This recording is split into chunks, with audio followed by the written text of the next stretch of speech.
Por falar em mudança, né, vocês ajudaram a construir uma estatística de que Guarulhos era uma cidade que tinha ótima ocupação na rede hoteleira. E aí chegou um momento que todo mundo veio para cá, né? Inclusive teve a notícia da Feira de Milão, né, Feira Milano, que, quer dizer, Guarulhos ia virar a meca do turismo de negócios, então todas as redes vieram para cá, né? O que aconteceu? Isso foi uma coisa seríssima, pessoal, que o Fábio está levantando aqui. Foi, na verdade, né, hoje poderia dizer que foi um fake news, mas eu e o Cubo aqui, que éramos do turismo na época, participamos de várias reuniões com o Léo, tivemos aí grandes realizações. Ele tentou fazer aqui um centro de eventos, tipo de Malpensa, em Milão, aqueles que não conhecem, um dos maiores centros da Itália, e era um negócio espetacular, com piso com cushion, ar-condicionado, era um negócio fantástico. Só que, com essa intenção dele, gerou uma expectativa, e essa expectativa foi para a imprensa, pessoal. E na cidade de Guarulhos, que tinha 2 hotéis, o meu foi inaugurado em 89, depois veio o Deville, que hoje é o Marriott, ali na Hélio Schmidt. Mas aí não atrapalhava em nada, porque ele estava no segmento 5 estrelas e eu estava no resto. Quem não queria pagar a coisa alta, ia tudo para o meu. Então, continuava lotado do mesmo jeito. As ocupações passavam de 100% naquela época? Com certeza, direto. Fala, poxa, mas como passa de 100% num hotel, né? Se o cara dorme lá. Não. Você aluga uma tarifa day use, por exemplo, ele faz a utilização do dia, um grupo entra de manhã, sai à tarde, você prepara o apartamento, coloca ele no mercado novamente e aluga novamente, por isso que passa de 100%, obviamente, só para explicar para aquelas pessoas que não têm tanto conhecimento. É um negócio raríssimo, né? Não, você falava em São Paulo, isso aí ninguém acreditava, né? Porque São Paulo fechava a ocupação no final de semana, na época anterior era 20%, 25%, eles faziam festa. E nós tocando louco aqui de 100%, 100 e pouco, tudo com esse trabalho, com essa visão do aeroporto que nós tivemos lá atrás, né? E aí veio todo mundo para cá? Aí vieram as redes, vieram todas as redes, hotéis populares, hotéis como o Ibis, como vários outros aí tiveram, e aí a gente teve uma dificuldade, porque eu tinha o meu equipamento, era um quarto com 40 metros, quase 40 metros, para ser mais preciso, uns 38 metros quadrados, que era um quarto grande, né? Tem uma estrutura boa, confortável, só que aí aquelas tarifas que eu praticava, né, pessoal, com a vinda dos econômicos, obviamente, eu, como uma rede familiar, ficaria difícil de praticar. Isso foi complexo. No seu apartamento, dava quase para jogar bola, né? Dava para brincar de pega-pega, pelo menos dava. Era grande e tal. E aí, quer dizer, você tinha... A diária média caiu absurdamente, as ocupações caíram, porque você tinha muito mais oferta do que demanda, né? E aí você estava lá com o equipamento e tal, precisava tirar um coelho da cartola. O fator mais grave, né, Fábio, foi a queda de receita, né? A queda de receita, eu tive que abaixar a minha diária média para poder concorrer com aqueles hotéis novos, que chegaram, equipamentos novos, né? Zero, causa curiosidade. Existe um sistema de reserva, para aqueles que não conhecem, chama GDS, que é um sistema de reserva internacional. Então, as redes usam, por exemplo, um Ibis. O cara faz a reserva lá na Bélgica, ele vem aqui para o Brasil, e a padronização também, pessoal, é importante nesse sentido. Veja bem o foco que eu fui buscar, porque o Ibis é Ibis em qualquer lugar do mundo, né? E aí o cara vem para o Mônaco, ele não sabe. Hoje, com o advento da internet, ajudou, mas naquela época não, que ainda não estava tão, né, assim, disseminado. Então, foi um problema seríssimo. Aí eu comecei a pensar, né? É aquilo que eu falei, o mundo muda, a gente muda, nós temos que pensar, raciocinar, usar a inteligência para poder estar competindo no mercado, né? E aí foi a ideia que eu tive de fazer uma divisão, como o meu apartamento era muito grande, eu poderia dividi-lo no meio, e aí, vamos supor, um exemplo hoje, uma diária que fosse R$400, eu não atingiria ela nunca para vender um apartamento de 400, que era o preço dos 5 estrelas, mas eu conseguiria vender hoje cada apartamento por R$200. Então, eu voltaria para o meu target de receita, né, fazendo praticamente uma divisão. Era um hotel dentro do outro. Então, de 100 e poucos apartamentos que eu tinha, eu fui para 215. Só que aí eu voltei para o mercado na competitividade. Por quê? Porque eu conseguia competir com os preços. Porque, no total, a minha receita sempre era a mesma, né? Porque era o dobro, né? Eu consegui dobrar. Mas era um desafio tanto, porque você, por exemplo, tinha um problema de banheiro. Você teve que... Não, banheiro, hidráulico. E vocês imaginem, um dos problemas mais preocupantes era assim, a gente tinha 12 unidades por quarto, né? Por andar, perdão. Por andar. E como é que ia virar 24? 24 portas, pô, dá a ideia de uma pensão, né? Dá uma ideia pejorativa, né, naquele negócio. Aí, pode continuar? Aí, na época, pessoal, eu desenvolvi, comprei uma propriedade ali na Vila Monte Verde, no Morumbi, para quem não conhece, atrás do Extra ali da Marginal. E, na época, comprei essa propriedade, entrei nessa sociedade, já aí com uma SPE, Sociedade de Propósito Específico, para quem não conhece. E a ideia era lançar um empreendimento que era um condomínio de prédios. Né? É mais engraçado, Vila Monte Verde chama. Era uma rua com prédios de alto padrão, de cima e embaixo. Aí, na época, o Ronaldo de Castro, que foi meu sócio nessa SPE, amigo até hoje, claro, falamos, puta, Ronaldo, mas nós temos que fazer um negócio diferencial. Sempre trabalhando com diferencial. Pegam sempre o mote, que era sempre a busca do sucesso, era poder trazer alguma coisa diferente para o mercado. E aí falamos, porra, mas como é que nós vamos fazer? Nós temos que chamar um cara de peso. Aí eu falei, vamos chamar o João Armentano.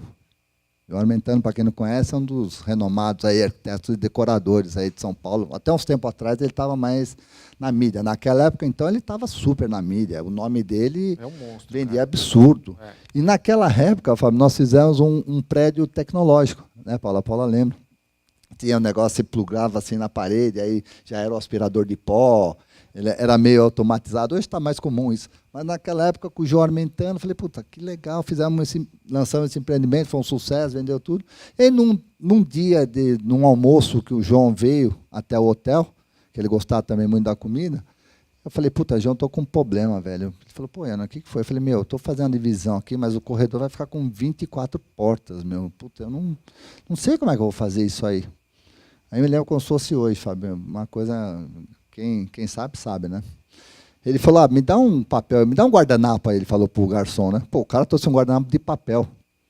Ele me desenhou, ele criou um hall duplo, assim, em Y, não, em V, perdão, em V, e aí ficaram os mesmos 12 vãos, só que com 2 portas de acesso a cada quarto, entendeu? Eram os mesmos 12 vãos, só que nesse vão tinha as 2 portas. Elas ficavam na diagonal, quem for hoje lá, o Cubo sabe, todo mundo sabe.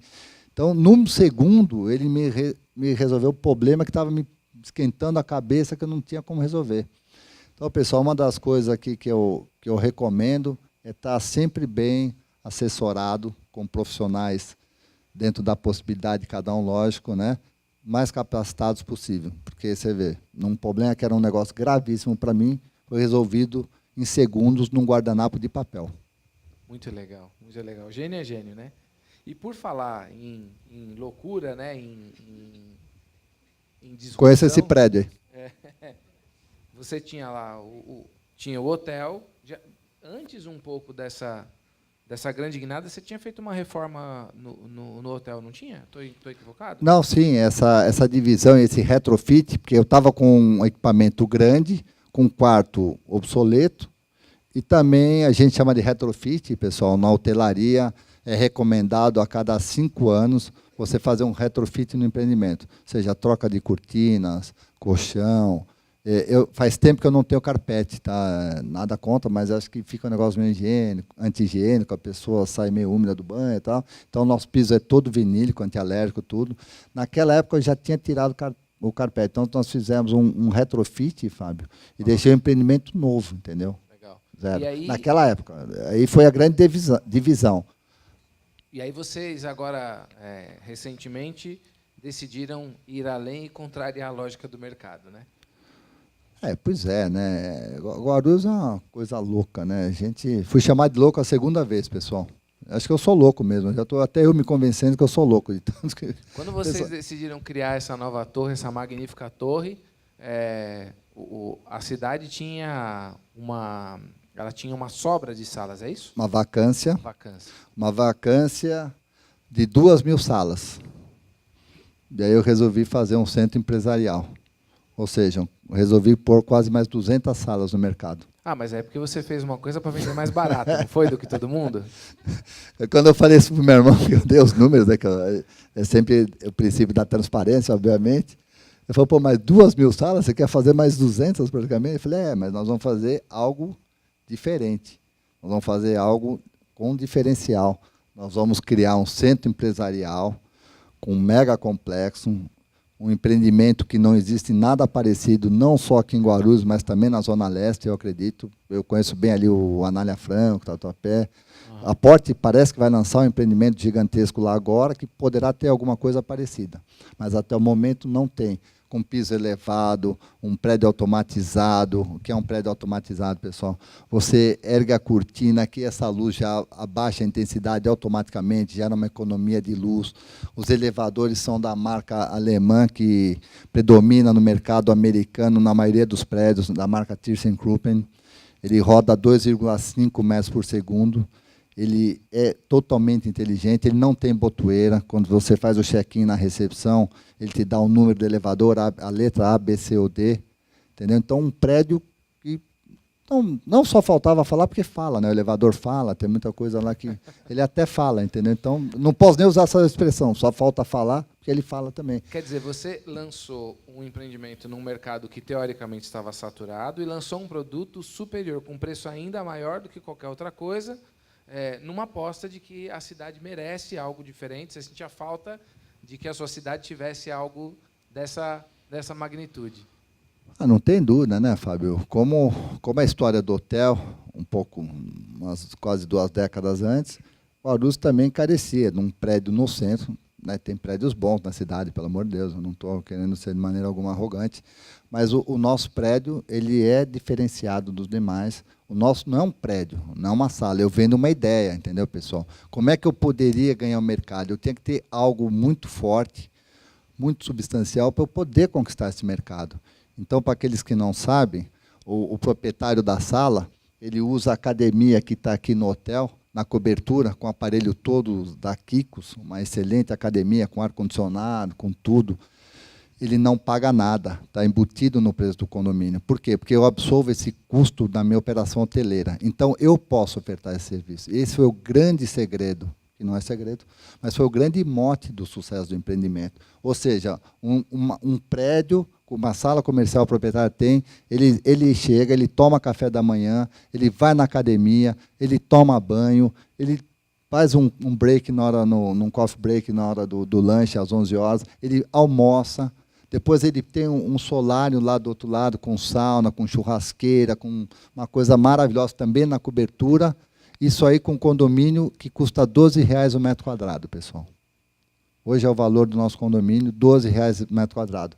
Ademais, está adicionado a esse serviço o traslado aeroporto, hotel, aeroporto. Se ele tiver um convidado do Rio de Janeiro, é 45 minutos, 30 de voo, 15 do nosso ônibus trazê-lo para o complexo. Pô, mas você é bonzinho, você dá tudo isso? Não, isso está já absolvido na minha operação.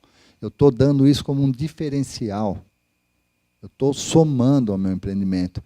Dado aí os motivos para que isso foi um sucesso. Né? Não preciso falar... Outras facilidades, né? Você tem piso elevado. Eu não me lembro de algum outro... Piso elevado, forro de gesso mineral entregue no preço da mão de obra. Isso dá um valor agregado de R$ 500 o metro quadrado. Pode cotar onde quiser. Entendeu? Então, tudo isso a gente fez para ter o quê? Um produto diferenciado na cidade. Não adianta eu fazer mais um predinho comum, que eu ia ser mais um. Ou eu arriscaria dar um tiro grande e pensar grande, ou ia ser mais um, que aí estava fadado a um insucesso com muito mais facilidade do que num empreendimento dessa magnitude e desse investimento, que não é pouco. São 175 salas em 18 mil metros quadrados de construção. 18 mil metros quadrados. Uma das grandes preocupações que eu tinha, e tenho, né, era um empreendimento, que tem alguns aqui na cidade, que o grande problema são vagas. Né? Então, nós fizemos 4 subsolos, são aproximadamente 300 vagas, que com manobristas, sabe, potencializa 30%. Então, nós vamos aí para quase 400 vagas. Então, é um prédio para cima e um para baixo, para vocês terem ideia. É uma loucura que foi isso, construir, empreender. Pegamos uma época difícil, né? Iniciei a obra, é um número cabalístico até, que ficou com marca 12 do 12 de 12. Aí pegamos essa recessão toda. Então, é onde eu falo para vocês, é complicado, o risco existe, mas tem que ter perseverança, a gente tem que estar sempre com a mente aberta, inovando e buscando para poder chegar ao sucesso. Não é fácil, mas... Qual que é o propósito, então? Assim, o que move vocês? Né? Porque vocês estão sempre fazendo coisas grandiosas, o hotel é líder na cidade nesse conceito, não tem nada parecido. A Flexform é uma empresa fantástica, super sólida. Qual que é o propósito? O que move vocês? Assim? Qual que é o norte? Olha, Fábio, o que nos motiva é poder aí gerar condições para os nossos colaboradores, para as famílias que estão com a gente, né? São 500 famílias, é uma responsabilidade muito grande, não é pouco. A Flexform, para você ter uma ideia, ela, 4 anos consecutivos, ela foi eleita a melhor empresa para se trabalhar no Brasil, entre as 150 eleitas pela Exame e Você S.A., isso competindo, estando do lado de Google, grandes empresas. Então, o que nos move é isso, é poder entregar também, entendeu? Algo diferente, a gente tentar ser alguma coisa diferente, deixar um legado aqui, um legado bonito, um legado que, poxa, o pessoal fala, poxa, mas a cidade, muita gente fala, eu fico orgulhoso, a cidade ganhou um cartão postal. Para aqueles que não conhecem o empreendimento, ele tem toda uma iluminação computadorizada, à noite, quem sai da ponte ali, da saída 222, já vê a iluminação do prédio, acabou virando um cartão postal da cidade. Então, esse é o grande legado. A grande recompensa, fora financeira, que não é tudo, pessoal, lógico que a gente luta, não podemos ser hipócritas, né? Mas não é tudo, eu garanto para vocês, é ver a satisfação daqueles clientes, Fábio, que compraram na planta, e tivemos investidores também de outras regiões, pessoas compraram 2 lajes e tal, acreditando no produto, e quando entregamos, é ver a satisfação, a felicidade daquela pessoa em receber aquilo. É a entrega do valor, entendeu? Podia ter feito um predinho lá, o cara ia ficar contente também, mas você vê que a satisfação dele transcende. Fala, pô, Anônimo, obrigado. Né? Porque memorial descritivo, você lê, é um grande saco, né? A maioria dá uma lida, mas aquilo... Né? Agora, quando o pessoal viu aquilo, a magnitude, a qualidade, tudo, a entrega do valor, realmente é a maior recompensa que tem. E também, imagino para você, né? Você vê que o desenho do skyline da cidade mudou com o seu prédio, né? Sim, exato. Quando a gente entra na 222, que sobe a Ponte Estaiada, como é conhecida, você dá de cara e já vê. Agora, eu já vou pedir para mudar a cor, é outubro rosa, né? Então, nós vamos já prestigiar. Estava no azul, agora já vamos para o rosa. Quem passar por lá vai ter a oportunidade de ver. Legal. E você, uma coisa que eu te perguntei também, né? O que dá medo? O que dá medo, assim? Olha, medo é uma palavra mais... receio, né? A gente tem o receio de... É o que eu te falo. A gente empreender é muito difícil, né? Você assume riscos e circunstâncias. Você pode sair de uma zona de conforto que você está hoje para ir para uma situação difícil, que foi o que aconteceu quando veio essa recessão grande. A gente passou momentos difíceis. Nem tudo é mar de rosas. Isso eu falo para vocês aqui claramente. Passa por dificuldades extremas. Você vê uma mudança da economia, uma mudança do governo mesmo, a gente pegou num período e fica difícil, abala, mas aí tem que ter a criatividade, a perseverança, tem que fazer os projetos, dar o passo conforme o tamanho da perna, né, para não poder cair. Isso é um jargão que é muito usado, mas ele é muito eficiente na prática, né? Estar bem estruturado e trabalhar firme. Também de um pouco de medo de as pessoas não entenderem ou não absorverem essas ideias, às vezes, tão modernas, né? Isso acontece, né? Já fui chamado de louco, não sei o quê, e tá valendo, né? Não tem problema. A gente... importante é o resultado final sempre, da busca, né? Da busca permanente, da perfeição, da excelência, pelo menos. Perfeição é uma palavra muito forte, é da excelência, que é o que a gente faz na Flexform, nos empreendimentos, em tudo. Quem é Marco Iannone hoje? Pô, ao vivo é a cores aqui para você. Como você se define? Eu sou uma pessoa realizada, tenho uma família maravilhosa, entendeu? Me dou muito bem com meu irmão. Tive um contragolpe aí no novembro passado, perdi minha mãe, foi uma perda muito dura, mas faz parte da vida, a gente tem que lutar, a gente tem que, né, conviver com isso. Mas sou uma pessoa realizada, Fábio, graças a Deus, uma família que eu adoro, amo minha esposa, meus filhos, meu irmão, meus sobrinhos, enfim. Eu não tenho nada que pedir, eu só tenho que agradecer, na verdade. Mas você também se define esportivamente também? Um bom jogador de tênis. Pô, estou com a joelheira aqui. Não, eu, graças a Deus, assim, tudo que eu tentei fazer, me dei bem, eu iniciei no tênis, cheguei ao nível máximo do amador, fui primeira classe, né, que ex-profissionais hoje são primeira classe, para vocês terem uma ideia. Cheguei num nível de grande competitividade, estou pagando caro, né, estou com o corpo todo dolorido. Fui jogar um campeonato agora com meu filho, né, que está tentando chegar no no meu handicap. E aí, no segundo jogo, o meu joelho estourou, está até com uma joelheirinha aqui. Se alguém me vê mancando, não é frescura não, meu pessoal. Mas é bacana, o esporte é tudo. O Marco tem ido bem, ele está se dedicando, já está aí com patrocínio, tá indo. O que você poderia dizer assim, de um sonho que você tem hoje, depois de tantas realizações? Né? Um sonho hoje, talvez eu diria que é ver o Marcos jogando profissionalmente, coisa que eu não consegui, né? Não tive a capacidade ou a competência, talvez por não ter tido tantos recursos na idade dele, que eu estou dando a oportunidade para ele, né? Mas é um sonho que eu tenho de ver ele jogando um grande slam, alguma coisa, ou um qualifying também, já está bom. Parece que o menino está indo bem, né? Ele está indo bem, ele jogou 5 torneios, ele fez 4 finais ano passado, perdeu na semi no Corinthians, foi campeão 3, foi vice em uma, acabou o ranking da Federação Paulista em 5º, tendo que o primeiro colocado jogou 15 torneios. Ele com 5 acabou em 5º. Então ele está com um handicap bom. Quem sabe ele chega no meu patamar.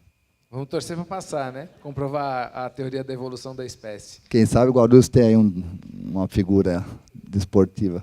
O que você diria, estamos finalizando aqui, o que você diria que traduz a sua história? Olha, a perseverança, eu costumo dizer que sonho sem ação é ilusão, né? A gente tem que trabalhar, acreditar e correr atrás, sabe? Minha história, eu sou uma pessoa, aqueles que me conhecem, bastante humilde, não tenho... Né, até o RB hoje almoçou lá, ele falou, pô, eu gosto do Yanan porque ele é de A a Z, ele usou essa expressão, né?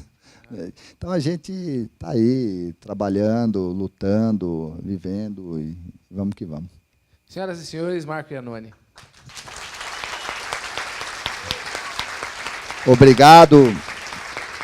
Espero, nessa humilde apresentação, poder ter transmitido alguma coisa a vocês. Espero que colabore aí, tanto na parte profissional como na pessoal. É a minha esperança. E se não atingir, peço desculpas. Olha, parece que foi bem, porque nós temos algumas perguntas ali. Temos. Vou pedir aí, então... tem pergunta? Não sabia. Vamos lá. Vou beber uma aguinha aqui. Pedir para o Renatão caprichar aí no... Renatão, vai devagar, que o santo é de barro. E também para o Iannone, quanto mais objetivo a gente for, mais a gente consegue responder pergunta. Vamos lá. Não, vamos fazer uns 10 minutos de pergunta? Bom, está no top 10 aqui. Então tá bom. Como quiser. Até 10 dá para fazer. Se não, vamos ver se a gente consegue encurtar, que a gente entrega num bom horário. Tá. A primeira pergunta é do Leonardo Ranciero. Levanta a mão, por favor, Leonardo, para o Marco. Está ali o Leonardo. Ele te pergunta, Marco, quais são os mecanismos básicos que o empreendedor deve se atentar antes de abrir uma empresa? Olha, ele tem que planejar muito, né? Ele, como eu falei, ele tem que ver se a empresa dele vai se enquadrar na necessidade do mercado, tem que ser ousado, tem que correr risco e tem que empreender. Eu cito muito o exemplo do Cafu, um jogador de futebol, né? Muito famoso, um dos melhores laterais direitos do mundo. Ele no São Paulo, alguém sabe quantas vezes ele tentou passar na peneira do São Paulo? 12 vezes, pessoal. Ele foi recusado 11 vezes, ele tentou 10 vezes, depois deram uma chance e ele foi o grande jogador que tem. Então tem que ter perseverança, tem que ter planejamento, ousadia, dedicação, ser um bom líder, tem que saber comandar e tem que ter pulso firme. É isso que eu posso te falar aí para poder te ajudar. Muito bom. Eu que agradeço a pergunta. A segunda é do Felipe Rachid. Felipe, pode levantar a mão?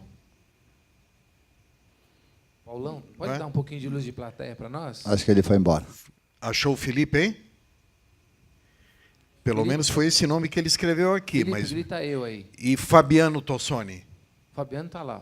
Não, mas pode fazer a pergunta, dentro? independente, Tá. não tem problema nenhum. Então, a pergunta dele é revelando talvez um segredo aí, mas diz que o teu grupo adquiriu um terreno no Macedo.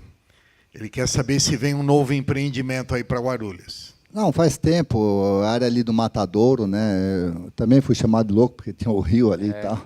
Mas é um terreno que eu gosto muito. A gente é um terreno grande, ele é um VGV muito grande.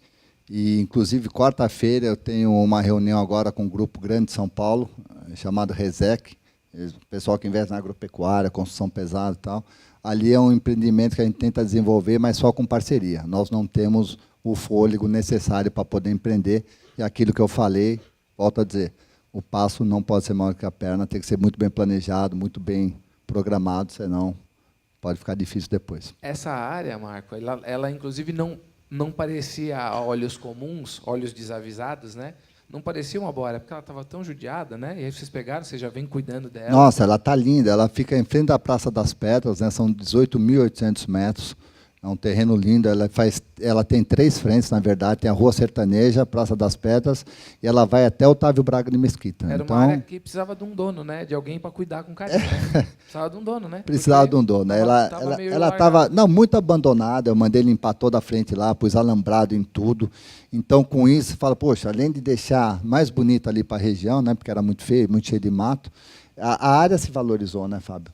Por isso que tem até alguns interessados aí, ou cruzando os dedos já até dos pés aqui para dar certo. Vamos torcer, vamos para a cidade também. Claro, é né? para a cidade, não É tem isso aí. dúvida, não tem dúvida. Vamos lá. Por favor, Ricardo Chacur, da RC Condomínios. Tá ali no fundo, ó. Aí. Tá, o Ricardo pergunta o seguinte: agora que já passou, fica mais fácil a análise, mas como se preparou para identificar e ajustar a conduta como empreendedor diante dos problemas do cotidiano?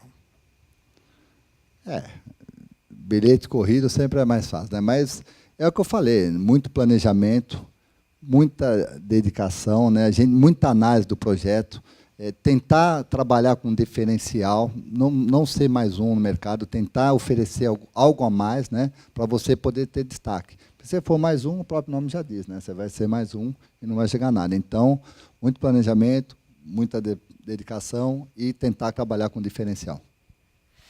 Vanderleia Cândido de Sá. Vanderleia está aqui. Já vi ela ali. Ela te pergunta por que o Business Mônaco não tem L ponto.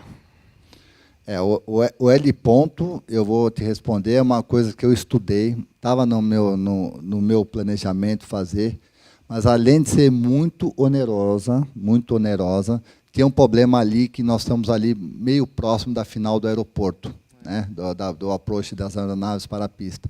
Então, tinha um problema também de regulamentação, mas eu cheguei a estudar, era um absurdo o valor, e eu acho que talvez isso não fosse viável, não só o valor do L ponto, como a homologação do mesmo, mas também a infraestrutura, que precisava de reforços de laje, de estrutura, era um negócio absurdo de caro, e a gente acabou por desistindo. Mas é muito boa a tua observação.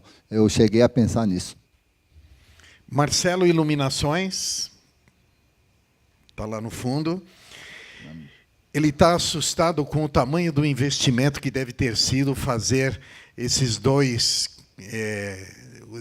quartos de um único quarto, né? Então ele pergunta como que você fez, você dobrou o staff, o investimento deve ter sido uma loucura. Ele queria que você falasse um pouco sobre essa. Marcelo. Não, Marcelo, dá essa impressão, mas é um equívoco. Foi uma divisória acústica que nós fizemos no meio do apartamento, com todo um design, logicamente, para ficar bonito. Não era uma parede reta e pó-TV, ficou um negócio muito aconchegante, muito bom, mas o investimento não foi tão alto, porque era essas divisórias, né, com acústica, que nem eu te falei, depois comprar as camas, eu implantei mais um elevador, mas eu tenho uma economia que, dentro desse mesmo volume, era a mesma recepção, aumento no horário de pico um funcionário no máximo, mas era tudo diluído na mesma estrutura. É o contrário de um hotel pequeno. Um hotel pequeno ele te dá tanto trabalho quanto praticamente o grande, só que você dilui e tem a sua receita baseada em um número bem menor de apartamentos. Então, isso não ocorre. Ocorreu, lógico que demandou no investimento, e muito pior que o investimento foi você poder executar essa operação com o hotel em funcionamento. Nossa. Mas não tem como fazer omelete sem quebrar ovos, né? Então, a gente deixava 2 andares de colchão. Por exemplo, eu estava reformando o 8º. Eu deixava 2 andares para quebra, para não tentar dirigir, ter horários para isso. É uma série de problemas e muitas reclamações, lógico, não tem dúvida. E nem eu falei, não dá para... Ô, Marco, só uma dúvida sobre isso. Eu fiquei me perguntando sobre a hidráulica, porque botar banheiro é mais difícil, não é?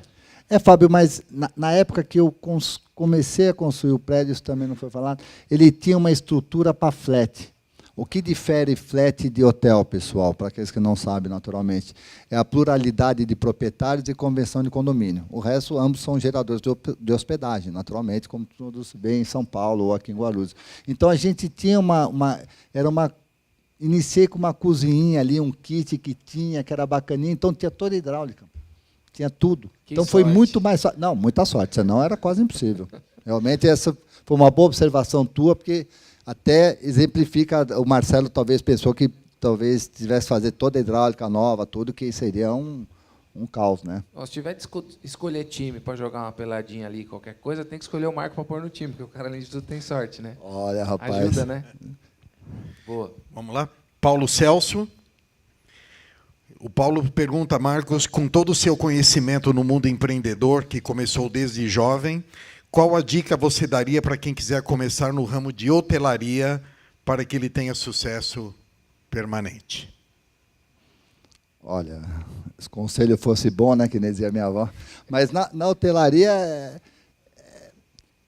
hoje o aspecto hotel, né, com Airbnb e várias outras concorrências aí que tem, né, cada vez mais difícil, os próprios flats também, né, os condotéis. Hoje está fácil fazer hotel, você faz hotel, você põe a bandeira, vende, você promete um retorno, como aconteceu em Guarulhos mesmo, né? Muitas pessoas decepcionadas, e depois não dá o resultado, o cara que comprou é o teu sócio, em vez de ser recebedor, ele é pagador. Hoje você tem que ver muito bem o local, hoje o hotel ele tem características diferentes, os quartos não precisam ser tão grandes, entende? Tem toda uma análise mercadológica. E eu indicaria, antes de abrir, se é a tua intenção, fazer uma pesquisa de mercado, que é muito importante. Por exemplo, o mercado de Guarulhos hoje já está um pouco saturado, né? Então, você fala, pô, mas você estava falando, lógico, eu tenho 25 anos aqui, eu estou bem centrado, mas eu não abriria uma nova unidade hoje aqui na cidade. Perfeito. Vou pedir perdão para os demais, ficaram muitas perguntas para trás, mas vou fazer a última pergunta, que é da Cris Vivanco, da Leve Food, é isso? A Cris te pergunta se você faz business planner para todos os seus empreendimentos. Business plan? É importante, né? O business plan é uma métrica que é utilizada para o desenvolvimento do empreendimento, desde o projeto até toda a sua conclusão. A gente faz sim, é importante, é um conselho também que posso dar a vocês, trabalhar com business plan, que é todo o desenvolvimento do projeto, que fica mais fácil, né? Tanto na parte do payback, do empreendimento, como do investimento, como dos meses que você vai investir, né? Então, é muito importante. Adicionado a uma pesquisa mercadológica, que hoje está muito fácil esse instrumento, não é muito barato, mas ela é de suma importância, porque ela pode te orientar aí a você fazer a decisão certa ou evitar um insucesso no futuro. Mais uma vez, muito obrigado, Marco. Receba as palmas aí do nosso público. Eu que agradeço. Obrigado pela paciência.